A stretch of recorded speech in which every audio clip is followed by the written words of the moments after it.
அஸ்ஸலாமு அலைக்கும் வரஹ்மத்துல்லாஹி வபரகாத்துஹு.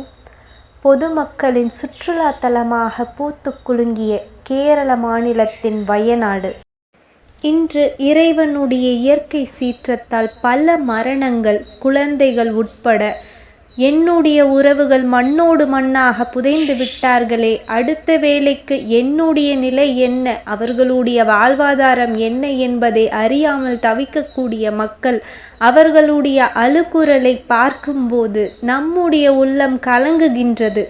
இந்த மாதிரியான இயற்கை சீற்றங்களை பார்க்கும்போது தான் நமக்குள்ள இன்னும் பயம் அதிகமாகுது. நம்முடைய பெருமானார் ரசூல் ஸல்லல்லாஹு அலைஹி வஸல்லம் அவர்கள் இந்த மாதிரியான இயற்கை சீற்றங்களை பார்க்கும்போது பயந்து போய் தொழுது இறைவன்கிட்ட பிரார்த்திக்கக்கூடியவங்களாக மாறிடுவாங்க. ஏன்னா ஒருவேளை மறுமை நாளை இறைவன் கொண்டு வந்துட்டானோன்னு பயந்து அதிகமாக இறைவன்கிட்ட பாவ மன்னிப்பு தேடக்கூடியவங்களாக இருந்தாங்க. இந்த மாதிரியான இப்படி உலகையே உழுக்கக்கூடிய ஒரு பேரிடரை பார்க்கும்போது நமக்குள்ள அந்த பயம் வருது. இந்த மாதிரியான எவ்வளவோ பேரிடர்களையும் இயற்கை சீற்றங்களையும் நம்ம கடந்து வந்திருந்தாலும் மனிதன்ற ரீதியில் நம்ம இதெல்லாத்தையும் ஈஸியாக கடந்து போயிடுறோம். ஆனால் இறைவன் நினச்சா ஒரு செகண்டில் எதையுமே மாற்ற முடியும் அப்படிங்கிறதுக்கான மிகப்பெரிய சான்று தான் இது.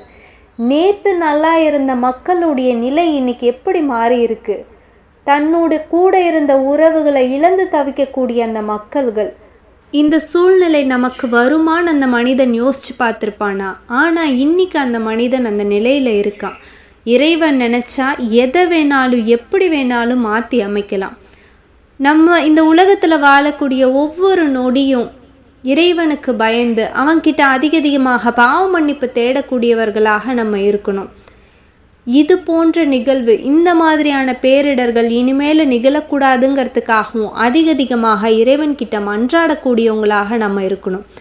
அங்கே தன்னுடைய உறவுகளை இழந்து தவிக்கக்கூடிய மக்களுக்காக இறைவன்கிட்ட அதிகமாக மன்றாடி அவங்களுடைய ஆதரவுக்காக இறைவன்கிட்ட பிரார்த்திக்கக்கூடியவங்களாக இருங்க.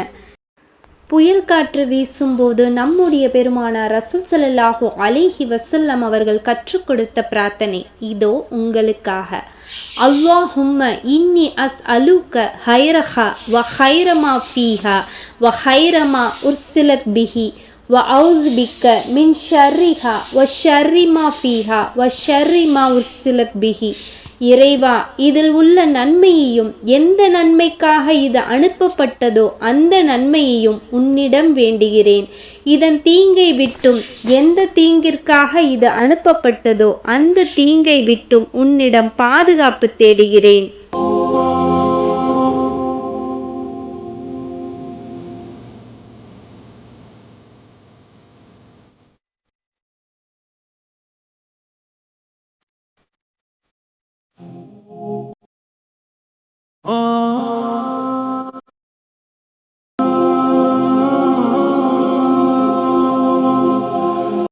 அஸ்ஸலாமு அலைக்கும் வரஹ்மத்துல்லாஹி வபரகாத்துஹு.